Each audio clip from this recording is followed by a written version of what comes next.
Amara had always lived a quiet, almost invisible life, though not from lack of worth, but because her father, Chief Okechukwu, raised her away from the noise of wealth. To the world, she was the daughter of a retired civil servant living modestly in a middle-class neighborhood of Enugu. She dressed simply in clean but faded Ankara gowns, tied her hair back in a neat scarf, and carried herself with humility that made people either overlook her or quietly admire her. She had no flashy jewelry, no car of her own, no loud presence. Yet there was a grace in the way she smiled, a gentleness in how she spoke. It was on one of her errands to the local market, haggling over tomatoes with a stubborn trader, that she first met Chike. He was tall, broad-shouldered, dressed sharply in a well-pressed shirt, and spoke with the easy charm of a man who knew how to command attention. He offered to help her carry her heavy basket, and though she resisted at first, his persistence and warm laughter disarmed her. That day marked the beginning of a bond that felt like destiny to her, a bond she believed was pure, untainted, and ordained by God. Their courtship was filled with simple joys. Chike would walk her home after church service, holding her hand just loosely enough to make her heart flutter. They would sit under the mango tree near her father's compound, talking for hours about life, about dreams, about how many children they might have. Amara found herself opening up in ways she never had with anyone else. She told him about her love for teaching children in Sunday school, her dreams of opening a small daycare one day, and her belief that humility was greater than riches. Chike, in return, spoke passionately of building a strong family name, of breaking into business, of being recognized as a man of influence in society. His ambitions seemed noble to her, and she admired his confidence. Even though his family was known in town for their wealth and social standing, Chike never acted arrogant, at least not in those early days. He smiled at her simplicity, told her she was refreshing, and praised her for being different from the proud city girls. Every time she blushed at his compliments, he leaned closer, whispering that he was lucky to have found her. Theirs was a romance that seemed straight from a fairy tale. Neighbors began to notice how Amara glowed when she walked, how her laughter rang louder, how even her usually serious father allowed himself a small smile when Chike came visiting. Chief Okechukwu would sit quietly in his armchair, watching Chike closely, but saying little. He would offer small nods, pretending to be just a cautious, protective father. Amara never suspected that her father's silence carried weight, or that behind those nods, he was carefully studying the young man who was wooing his only child. For her, all that mattered was the sweetness of the present moment. She imagined herself in Chike's home, waking up to his voice every morning, sharing in his dreams, building a life together. She thought she had found a man who loved her for who she was, a man who didn't care that she had no visible wealth, only a heart full of love.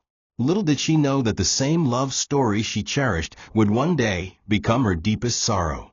The proposal came one golden evening, when the sun was dipping low and painting the streets in hues of orange and pink. Amara had just finished preparing jollof rice at her father's house when Chike arrived, carrying a bouquet of red roses, roses so fresh and grand that neighbors whispered and pointed as he passed. He wore a confident smile, his suit crisp, his cologne heavy and deliberate. He had told Amara he was only coming to share dinner, but when he entered the small parlor, he greeted her father respectfully, then turned to her with an intensity that made her heart pound.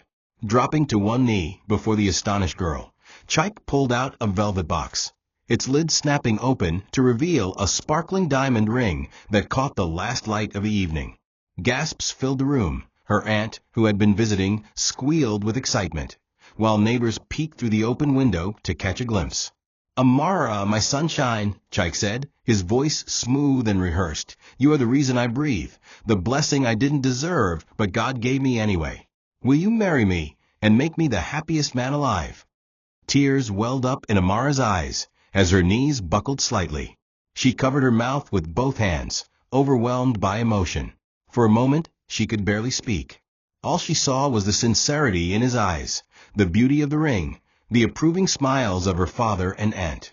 It felt like a dream she had prayed for, coming true before her very eyes.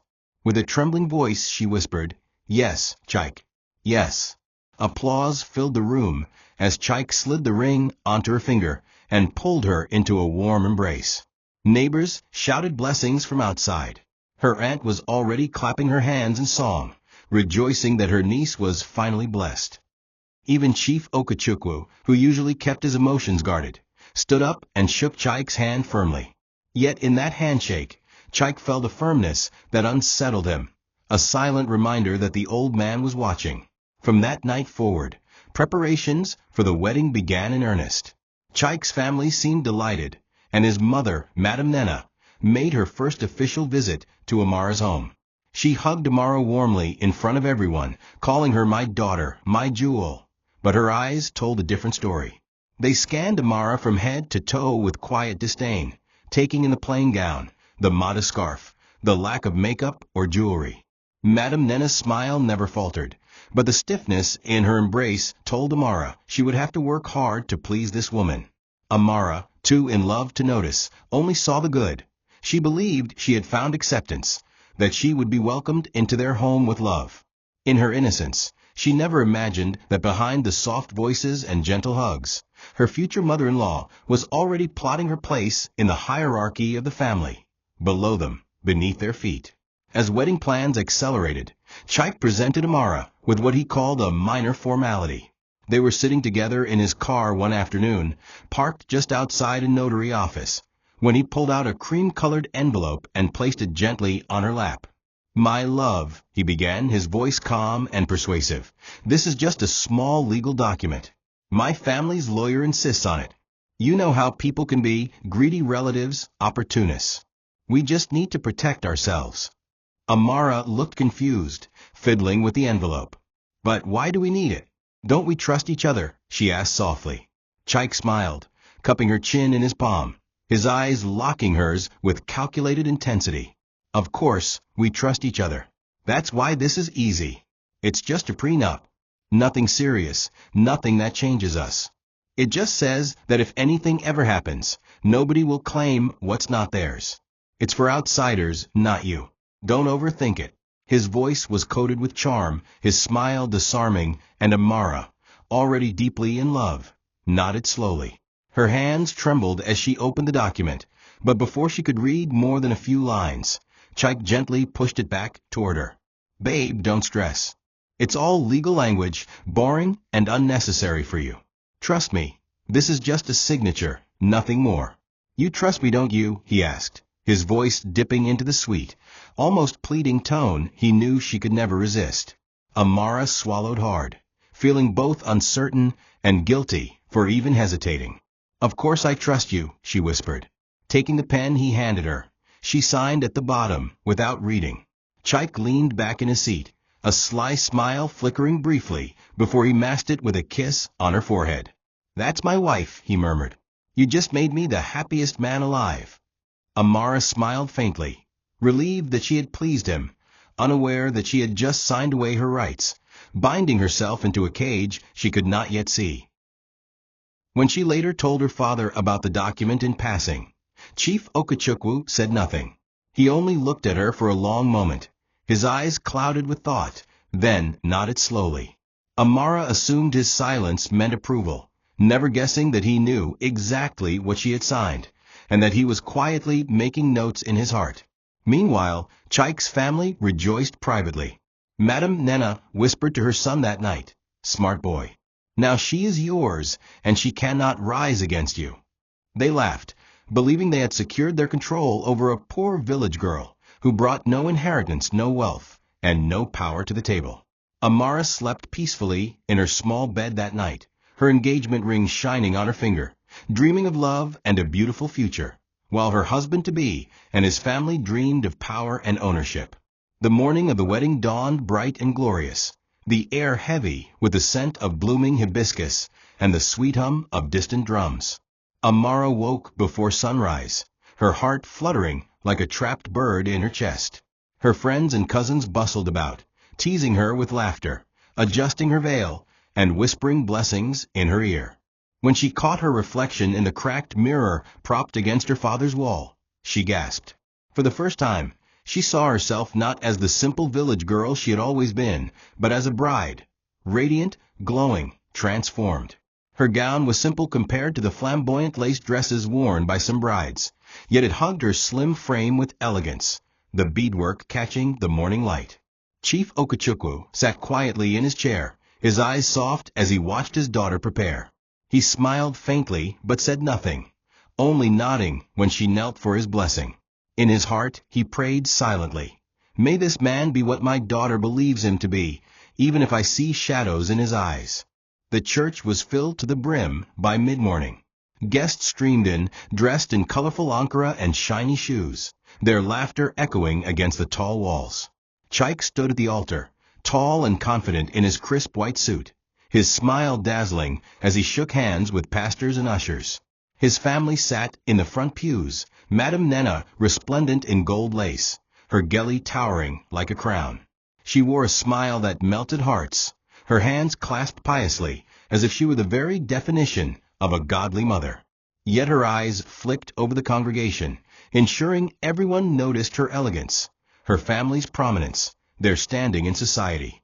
When Amara walked down the aisle, the entire church erupted in gasps and applause. She looked angelic, her steps slow and graceful, her eyes misty with unshed tears. Chaik's lips curved into a wide smile, and he extended his hand dramatically as though reaching for a rare jewel. Cameras flashed, voices cheered, and songs of praise rose like incense. The vows were spoken, the rings exchanged, the pastor's voice booming as he declared them husband and wife. At the reception, the display was even more grand.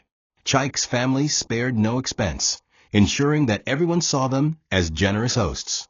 Plates of jollof rice, fried meat, pepper soup, and pounded yam flowed endlessly. The bride and groom danced, sprayed with money, their faces beaming with joy. Guests whispered about how lucky Amara was to be marrying into such a wealthy and influential family. Some envied her, others admired her, and many prayed that their daughters would find husbands like Chaik. Amara's father sat quietly at his table, eating little, observing much. When Chaik's family lifted Amara onto the stage, calling her our jewel, our treasure, the crowd erupted in applause. But beneath Madame Nena's rehearsed smile, a flicker of disdain danced briefly before she covered it with laughter. To the world, it was the picture of love rooted in Christ. To Amara, it was the happiest day of her life. To her father, it was the day his daughter unknowingly walked into a cage. The first weeks of marriage were a dream Amara wished would never end. Chaik was attentive, affectionate, and endlessly charming. He kissed her forehead before leaving for work, sent her playful text messages during the day, and held her hand as they prayed together at night. Their laughter filled the house, echoing through the corridors like a promise of everlasting joy. Amara busied herself with cooking, cleaning, and arranging the home to suit his taste. Every little gesture she made, Chaik rewarded with praise, a peck on the cheek, a whispered "I love you," or a gentle squeeze of her hand. Neighbors spoke of their love with admiration, calling them the model couple. In church, they were inseparable, kneeling side by side, their hands clasped in prayer, their smiles radiant as they gave testimonies of God's goodness. Amara's heart swelled with gratitude, believing she had truly found her life partner, her destiny. Madame Nena, too, played her role well during this period. She visited often, bringing fruits and foodstuffs, insisting she wanted to support her daughter. She hugged Amara warmly, laughed at her jokes, and even knelt beside her during prayers. In public, she was a doting mother-in-law, always quick to praise Amara's cooking, her humility, her beauty.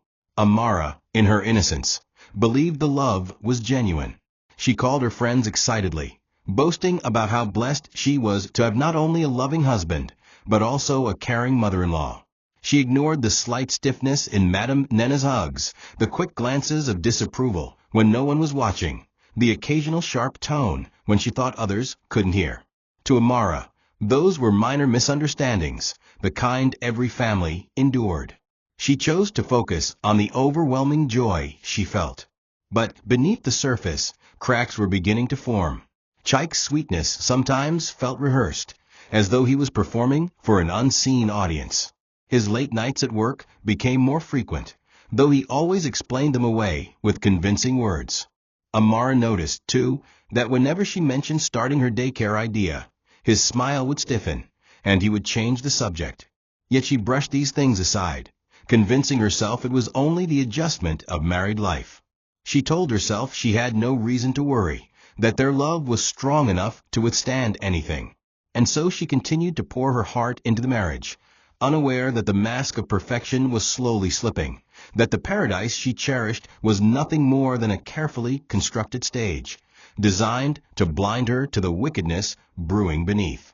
The first signs of trouble came quietly, like shadows creeping at dusk. It began with small comments, almost playful on the surface, but sharp enough to sting. One evening, as Amara served dinner, Madame Nena lifted her spoon, tasted the soup, and said with a smile, "This tastes different. In our family, we are used to richer flavors. But it's fine, my dear, you will learn." Chike chuckled and added, "Don't worry, Mama. She's still a village girl. She'll catch up." They both laughed, but the laughter felt heavy to Amara, like stones pressing against her chest. She forced a smile, pretending not to mind, but that night, alone in her room, she cried silently into her pillow. The words replayed in her head over and over, louder than they had been spoken. For the first time, she wondered if she truly belonged in that house. The insults grew bolder with time. When Amara wore her simple Ankara dresses, Madame Nena would comment sweetly in front of guests, "Ah, my daughter is humble, oh. See how she doesn't care for modern fashion." In private, her tone sharpened. "Can't you dress like a real wife? My son deserves better." Chike, instead of defending her, joined in the mockery.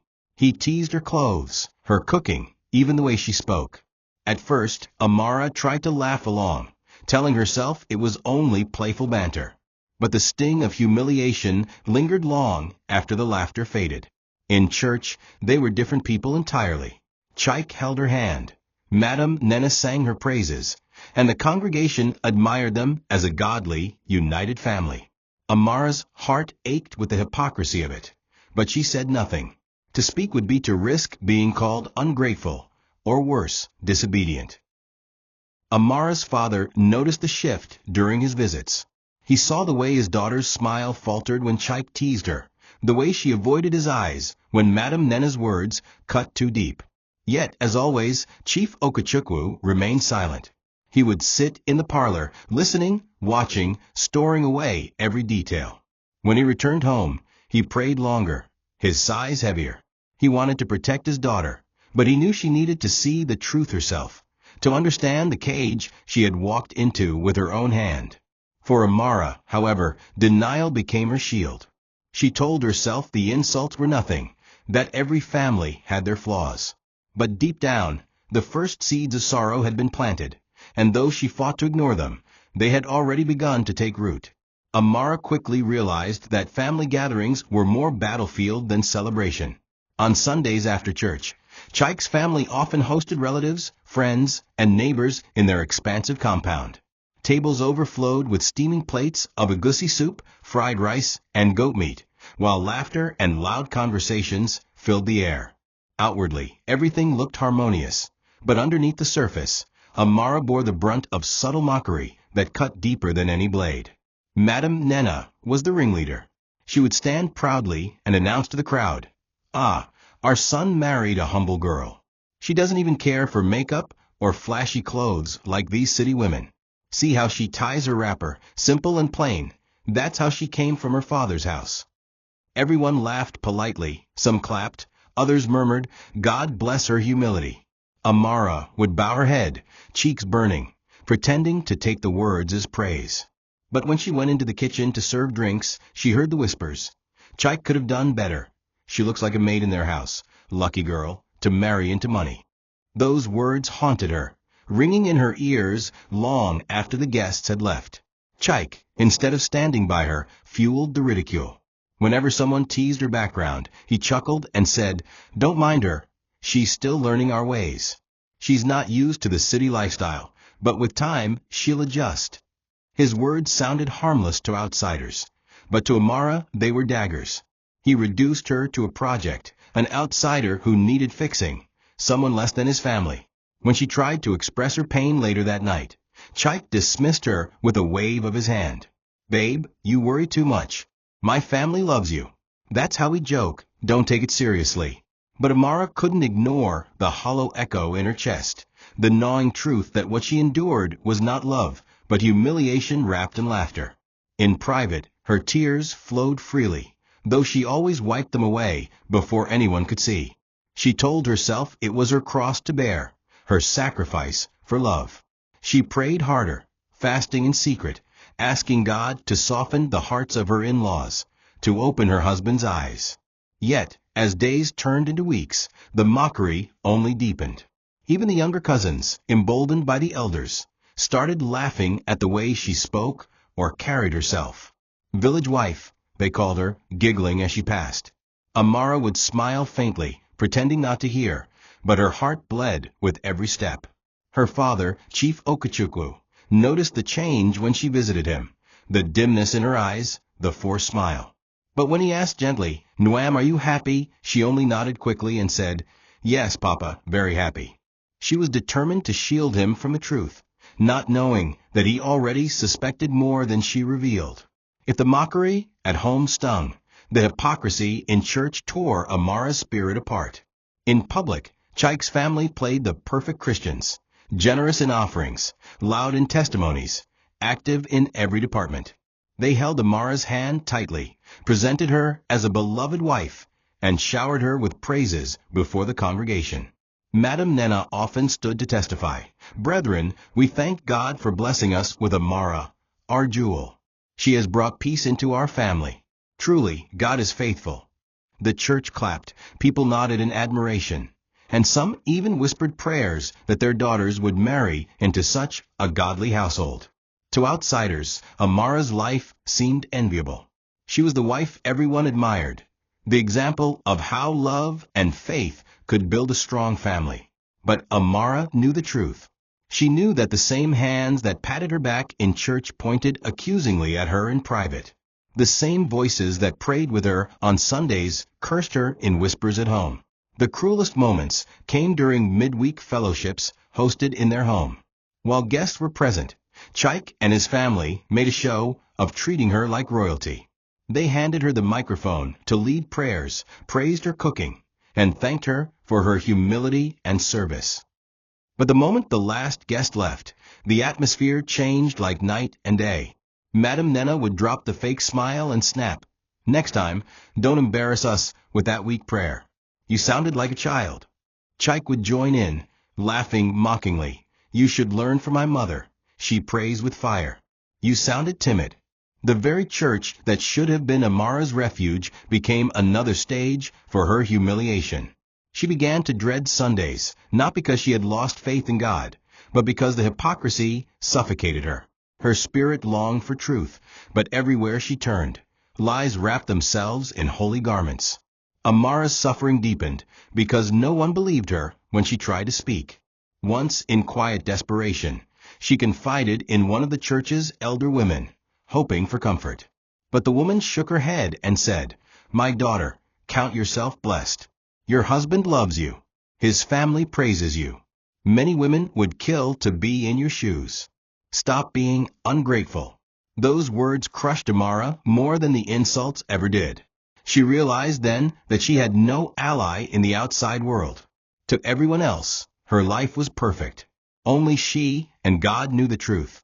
That night, she wept bitterly on her knees, asking God why he allowed her to be trapped in a marriage that mocked her soul.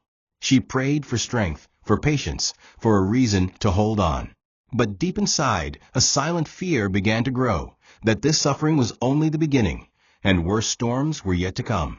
If Amara once clung to Chike as her anchor, she soon realized the anchor was pulling her deeper into despair. At first, he had been attentive, doting, and affectionate. But slowly, his tenderness gave way to indifference, and then to cruelty. He began to come home late, reeking of perfume that was not hers, his excuses flimsy and careless. "Meetings ran late," he would say, or, "I had to see a friend." Amara's heart told her the truth, but she lacked the courage to confront him. She feared that speaking would only invite more ridicule. Still, she tried. One night, When he staggered and past midnight, she whispered, "Chike, where were you?" I was worried. He glared at her, his face twisted with irritation. "Don't question me, Amara. You signed to be my wife, not my watchdog. Everything here is mine, remember that." Those words hit her like a thunderclap. Suddenly, the prenup she had signed so innocently months earlier loomed before her eyes like chains around her wrists. The next days were worse. Chike began to treat her less like a wife and more like a burden. He rarely touched her, often ignored her presence, and snapped at her over the smallest mistakes. If the soup was too salty, he shouted. If the house wasn't perfectly arranged, he sneered. Madame Nena fueled his disdain, whispering in his ear, "She's not good enough for you. You should have chosen better." Amara heard those whispers, though they pretended to keep them secret. She tried harder, cooking better meals, keeping the house spotless, even dressing differently. But nothing she did satisfied them. Instead, her efforts only gave them more ammunition. "You're trying too hard," Chike said with a smirk. "It shows you know you're not enough." His words broke her spirit bit by bit until even the mirror became her enemy. When she looked at herself, she no longer saw the bright-eyed bride she once was. She saw a shadow, a woman fading into nothingness. Amara tried to keep up appearances, especially in public. She smiled when neighbors greeted her, she held Chike's hand in church, and she bowed respectfully to her in-laws. But inside, she was crumbling. At night, when Chike left her alone in bed, she curled up with her Bible, clutching it to her chest as though it could keep her heart from shattering. She whispered prayers into the silence, prayers that felt heavier each day. She begged God to remind her that she was loved, that she was not worthless. Yet the silence around her grew louder, and Chike's words echoed like a curse. "Everything here is mine. Without me, you are nothing." That sentence haunted her dreams, her meals, her every waking moment. Little did she know that while she struggled to survive the storm, her father, Chief Okechukwu, was quietly watching from the shadows, waiting for the day the truth would come to light. The nights became Amara's greatest torment.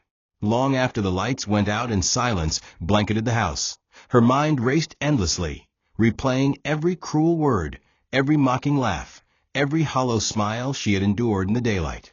She lay awake, staring at the ceiling fan whirring above her, tears streaming silently into her pillow. Chike often turned his back on her, snoring lightly, completely unmoved by her trembling body beside him. Sometimes he didn't even bother coming home, leaving her alone with the shadows of the house, with nothing but her own heartbeat pounding against her chest. She would clutch her Bible to her chest, whispering prayers into the dark. "Lord, please don't let me break. Please show me why I am here." But the silence that followed her prayers felt heavier than her words, as if heaven itself had turned its face away. She thought of calling her father, running back to the comfort of his quiet home, but shame tied her tongue. How could she confess to him that the marriage he had blessed with his own hands was crumbling before her very eyes? During the day, she forced herself into a performance. When neighbors passed by and asked how she was faring, she plastered a smile on her face, answering, "We are blessed, everything is fine." When church members asked about her marriage, she said, "God has been faithful, I cannot complain." But the truth lived in her body, her eyes dulled, her frame thinner, her laughter rare and forced. The woman who once dreamed under the mango tree, who once giggled when Chike whispered into her ear, was disappearing. The nights of tossing and turning gnawed at her strength, leaving her weary and hollow. She often woke up with red eyes, which she quickly covered with powder before stepping out, pretending nothing was wrong. Even in those moments, she still clung to hope, telling herself, "Maybe it is just a phase. Maybe if I love harder, pray more, he will change." But the phase never passed. The longer she stayed, the more her spirit cracked. In moments of despair, she began to question herself. Am I truly unworthy? Is this punishment for something I did wrong? She doubted her worth, her beauty, even her usefulness as a wife. Chike's voice echoed in her ears. "Without me, you are nothing." That one sentence became chains around her heart, binding her in fear and despair. Yet even in her brokenness, there was a stubborn ember of faith burning inside her. She told herself that if she could endure just a little longer, God would hear her. She believed that suffering was her cross, and she bore it quietly, unaware that her suffering was not just witnessed by heaven, but also by her Father, who was watching, listening, and preparing in silence. The shift from neglect to open betrayal came swiftly, like lightning striking dry ground. Chaik no longer bothered to hide his late nights or suspicious phone calls.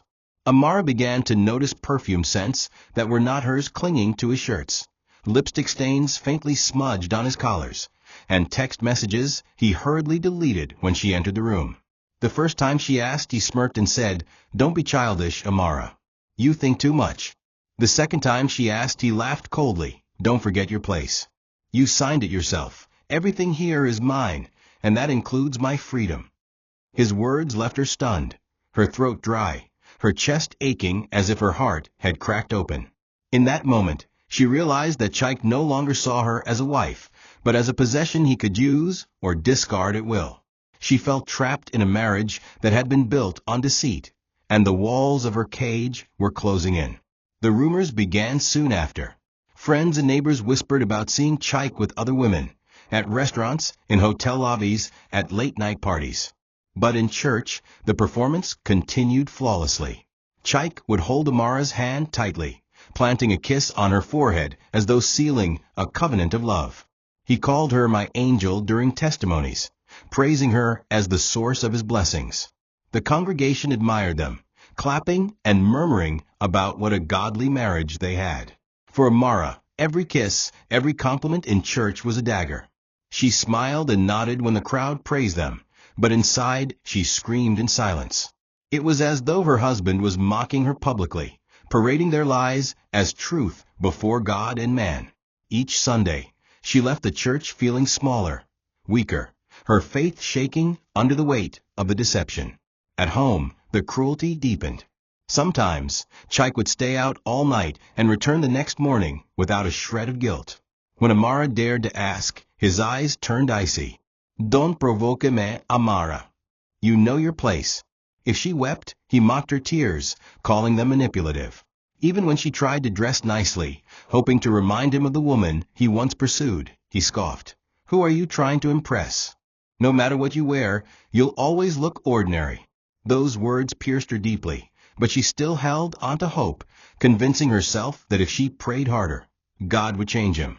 Yet, with every passing day, the Chaik she loved drifted further away, replaced by a man she no longer recognized, a man whose love had soured into arrogance and wickedness. The cruelty eventually extended beyond words. Chaik began withholding money, leaving Amara stranded. She had to beg for even the smallest things, money for food, for soap, for her own personal needs. Often, he tossed her a few naira notes, as though she were a beggar at his gate. "Manage that," he would say, smirking, "or call your poor father to feed you." Madame Nena encouraged this cruelty, whispering in her son's ear, "She must learn her place. If you spoil her, she will rise above herself. Keep her under control." The result was that Amara, once a bride celebrated as our jewel, now found herself treated like a servant in her own home. She was expected to cook, clean, and serve everyone, yet she was the last to eat, sometimes eating scraps after everyone else had finished. If the food wasn't enough, she went hungry. Her once soft hands grew rough with endless chores, her body thin and weary, her spirit battered by constant humiliation. The worst moments were when Madame Nena barked orders at her in front of visitors. "Amara, sweep this place. Amara, bring me water. Amara, can't you see the plates are dirty?" Each command was followed by mocking smiles and whispers among relatives. Amara wanted to sink into the ground, to vanish from the endless shame. But she obeyed silently, fearing that any resistance would be twisted into rebellion. At night, when she cried softly, Chaik only sneered. "Stop those crocodile tears. You think they'll make me pity you? You signed away everything when you married me. Without me, you're nothing." His words replayed like a curse, grinding her confidence to dust. Amara began to move through the house like a shadow, avoiding attention, swallowing insults, holding onto a fragile thread of faith that perhaps, somehow, things would change. But deep down, something inside her began to shift. Each act of cruelty left scars, but the scars hardened her heart slowly. She was no longer the naive girl who blushed under a mango tree. She was becoming a woman forced to see the darkness of human hearts. Yet she kept her silence, convincing herself that God was watching, that her suffering was not wasted.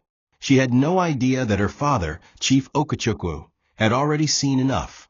Each time he visited and noticed her gaunt frame, her forced smiles, the tired look in her eyes, his heart clenched.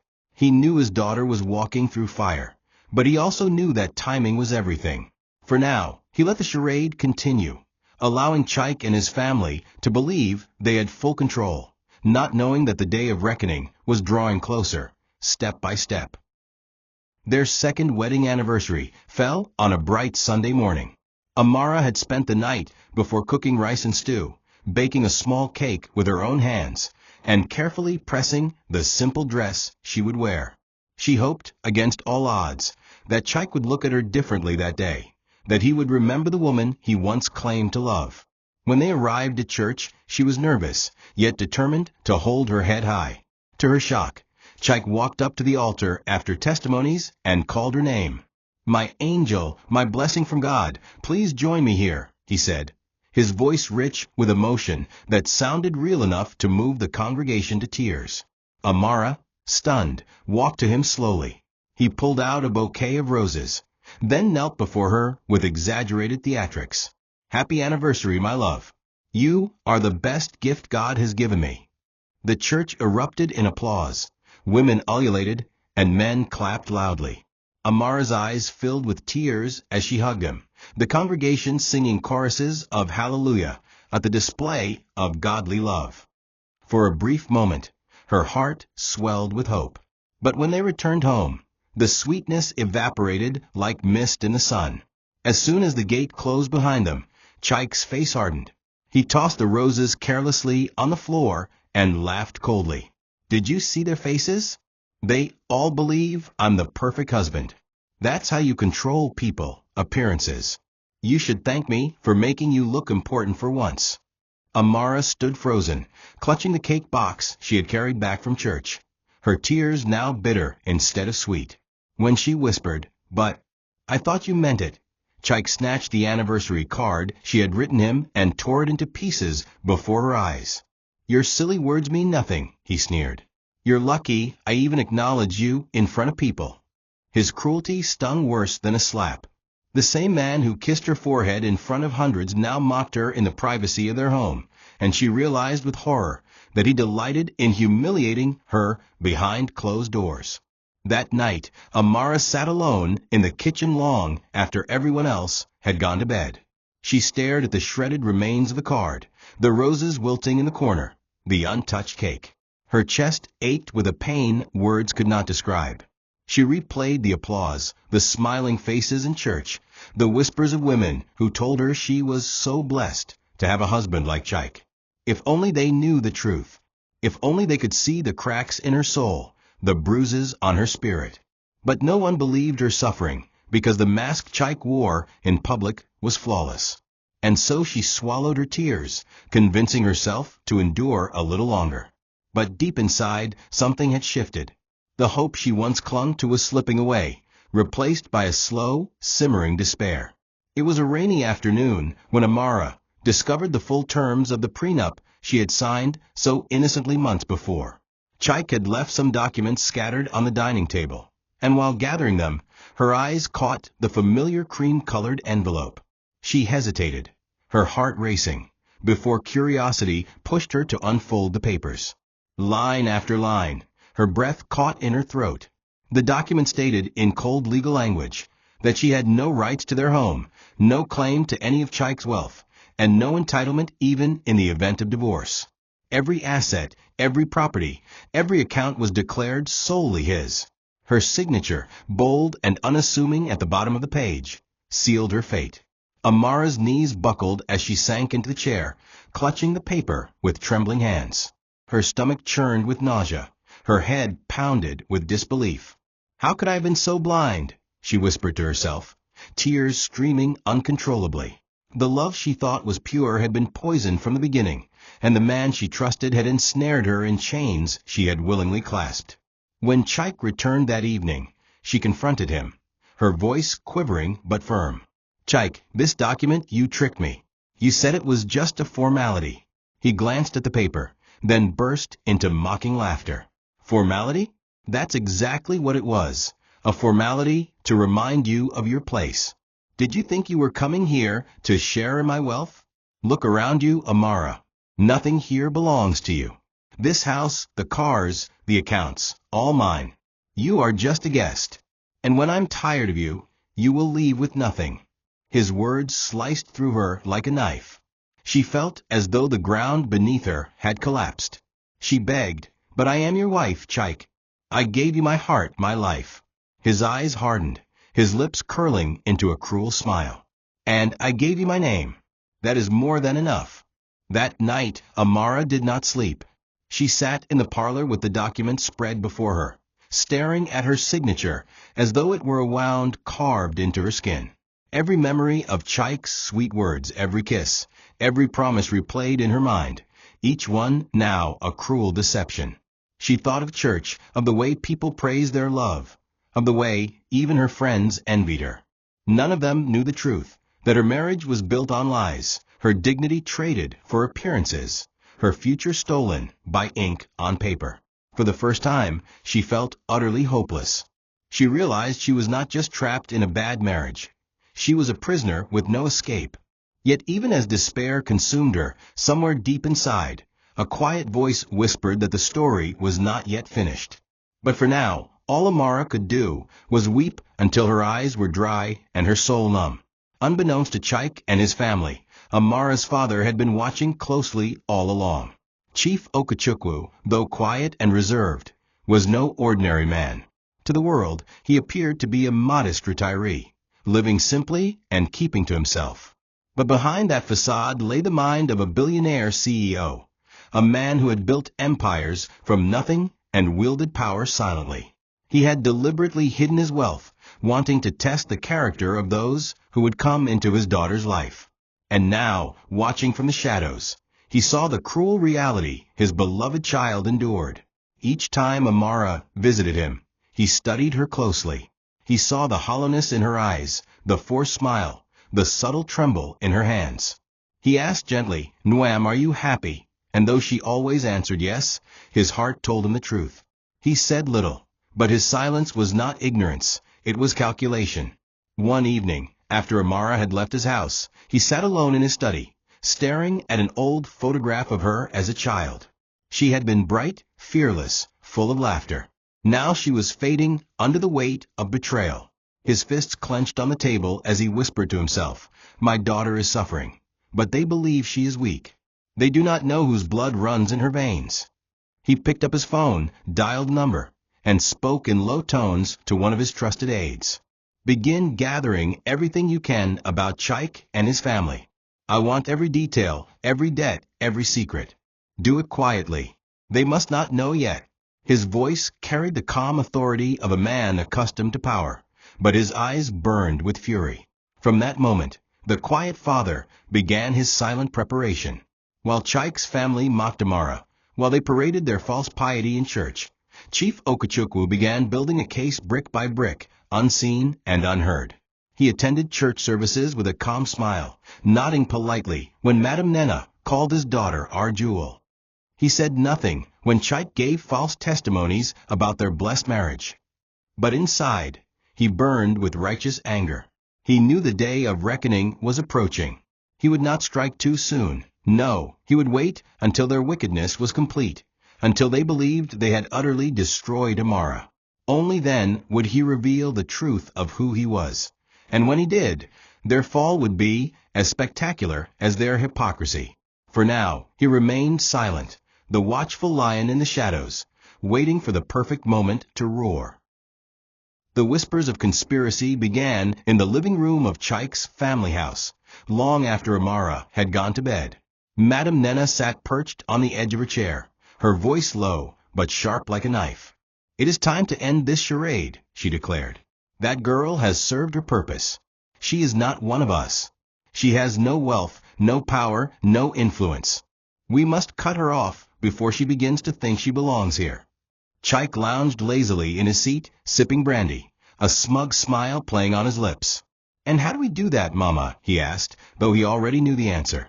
His mother's eyes glistened with malice as she held up the prenup papers. "She signed this with her own hand. It is our weapon. We will present it before the church, before the elders, and shame her. Let her walk away with nothing, back to her poor father's house where she belongs." Their laughter filled the room, cruel and triumphant. To them, Amara was already finished. The plan grew more detailed as they plotted. Madame Nena insisted they must make it look noble, that they must cloak their cruelty in the robes of righteousness. "We will not say we are chasing her out," she explained. "We will say Chike no longer finds peace in the marriage, that for the sake of his spiritual growth, he must move on. The church will support us. After all, who questions a generous family like ours?" Chike nodded, imagining the scene. "Yes, I will stand before them. I will speak with tears in my eyes, and they will believe me. I will say I want to part ways with dignity. Then I will show them this prenup. Once they see her signature, they will know she has no claim here." They both chuckled again, savoring the humiliation they were about to inflict. To them, the stage was set. What they did not know was that their arrogance was blinding them to the storm silently brewing beyond their walls. For while they believed Amara was defenseless, her father had already begun preparing. While they sharpened their weapons of deceit, Chief Okechukwu was quietly gathering his own arsenal, one far more powerful than they could imagine. But in that moment, Amara, sitting alone in her room, had no idea of the conspiracy forming against her. She simply knelt by her bedside, whispering through tears, "Lord, if this is my end, let me have peace. If this is my cross, help me carry it." She did not know that her suffering was about to collide with justice, and that her silence would soon echo louder than all the lies spoken against her. The church service was unusually crowded that Sunday. The air buzzed with excitement, though no one knew why. Chike had ensured the elders were aware he had an important matter to present before the congregation. People speculated it was another testimony, another grand show of love. Amara, though uneasy, dressed herself carefully in her best wrapper and geli, determined to hold her dignity. She walked beside her husband quietly, unaware that she was being led to a stage of humiliation. The service proceeded as usual, songs, prayers, and testimonies. But just before the benediction, Chike rose and walked to the altar, his face carefully arranged into a mask of sorrow. "Brethren," he began, his voice trembling, "I come before you today with a heavy heart. For 2 years, I have tried to make this marriage work, but there is no peace. Sometimes, separation is the only way to preserve dignity." Gasps echoed through the congregation. Amara froze in her seat, her hands shaking violently. Madame Nena quickly stood, pretending to wipe tears from her eyes. "It breaks my heart," she said loudly, "to see my son suffer. We tried, we prayed, but sometimes God's will is different from ours." Murmurs rippled across the church, sympathy flooding towards Chike and his family. Then, with theatrical flair, Chike produced the prenup papers, holding them high for all to see. "This was signed before we married," he declared. "She knew what she was agreeing to. She cannot claim what is not hers." Gasps turned into whispers, whispers into judgmental stares. Many looked at Amara with pity, others with scorn. "So she really brought nothing into the marriage," some muttered.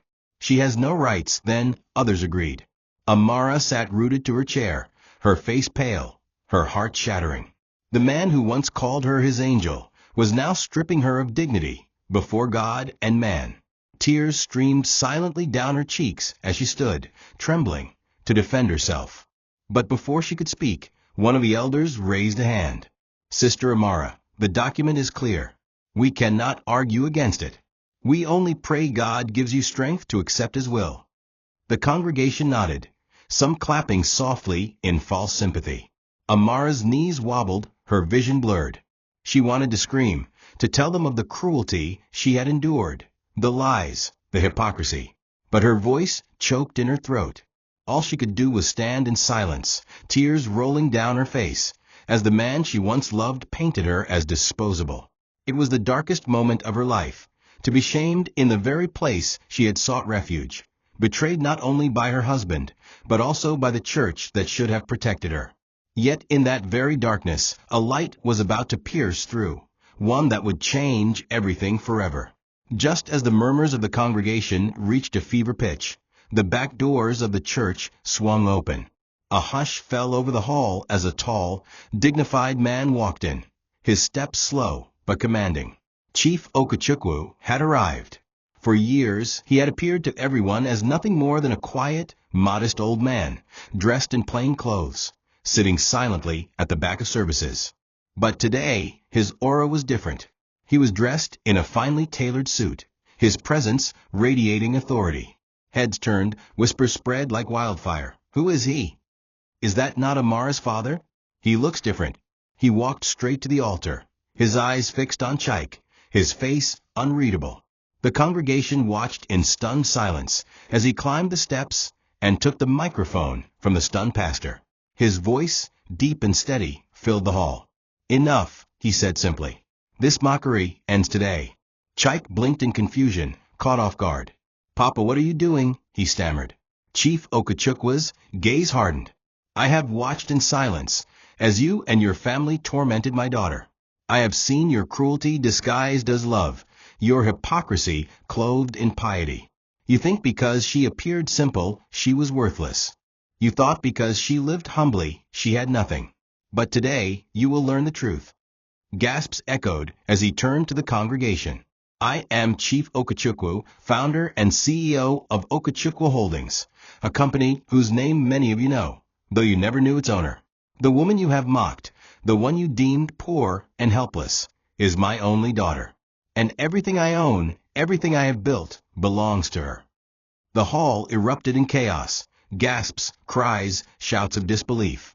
Amara herself stood frozen, tears streaming as she realized the depth of her father's hidden power. The pastor tried to speak, but his voice was drowned out by the murmurs. Chike staggered back, his face drained of color, the prenup shaking in his hand. Madam Nena collapsed into her seat, her gully slipping, her mouth opening and closing wordlessly. Chief Okechukwu stepped closer to his daughter, placing a protective hand on her shoulder. You are not leaving with nothing, my child. You are leaving with more than they could ever dream of. Their wickedness has only exposed their emptiness. You lack nothing. The congregation erupted in applause, some falling to their knees, others shouting praises. Amara's knees buckled as she sank into her father's embrace, her tears now flowing not from despair, but from relief. The very church where she had been humiliated moments earlier had now become the stage of her vindication.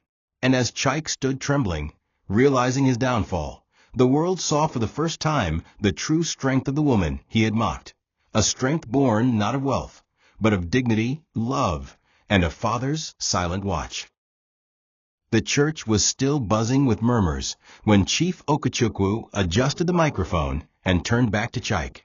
His eyes, sharp as steel, pierced through the young man's carefully constructed facade. You deceived my daughter, he said, his voice calm, yet carrying the weight of thunder. You tricked her into signing a document she did not understand. You mocked her background, humiliated her, and made her feel worthless. But today, let the world know that it was not she who was empty, it was you. He held up the prenup papers that Chike had flaunted proudly moments before. With deliberate slowness, he tore them in half, the sound echoing in the hushed hall. This paper means nothing. Love built on deceit is not binding, and wealth built on lies cannot stand. The congregation erupted into applause, their claps and shouts drowning the silence that had hung heavy only moments earlier. Chike stammered, his voice cracking. Papa, I didn't mean it was just we thought, but the words caught in his throat, choked by the weight of his shame. His once confident shoulders slumped, his face pale, sweat beading his forehead. Madam Nena tried to speak, clutching her chest dramatically. Chief, please don't misunderstand.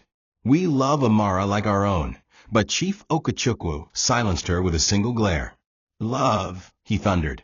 Is love mocking her in your gatherings? Is love making her eat scraps in her own home? Is love pretending to be righteous in church while tormenting her in private? No, madam, that is not love. That is wickedness disguised in religion, cruelty cloaked in respectability. And today, your mask is fallen. The crowd gasped at his words, many nodding in agreement, others whispering about the true nature of Chaik's family. Amara stood beside her father, tears streaming freely as she listened to him speak. For years, she had felt voiceless, silenced by shame and humiliation. But now, her father's voice became her own, echoing the pain she had been unable to articulate. She looked at Chaik, the man she had once loved with all her heart, and for the first time, she felt no longing, no hope for change. All she saw was a stranger, a man who had built his life on her suffering. Her tears were no longer of despair, but of release, as though chains were falling from her soul. When the pastor tried to regain order, Chief Okachukwu turned to him and said firmly, "Pastor, you owe my daughter an apology. You believed lies because they came with money.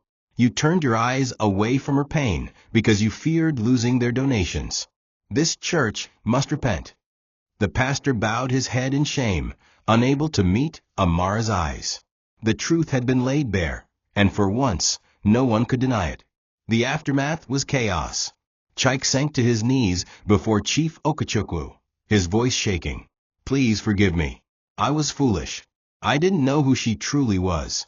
Give me another chance." His words rang hollow, his desperation more about salvaging his pride than genuine repentance.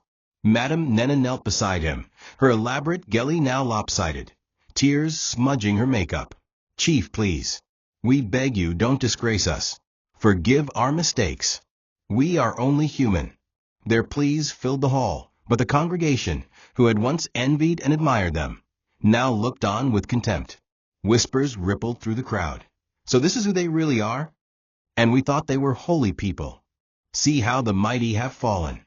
The very people who had once bowed before Chaik's family now watched their disgrace with open judgment. Amara, however, did not gloat. She stood silently beside her father, her face calm but resolute. She did not raise her voice or hurl insults. Her silence itself was louder than any words, her dignity shining brighter than the wealth or power her father had just revealed.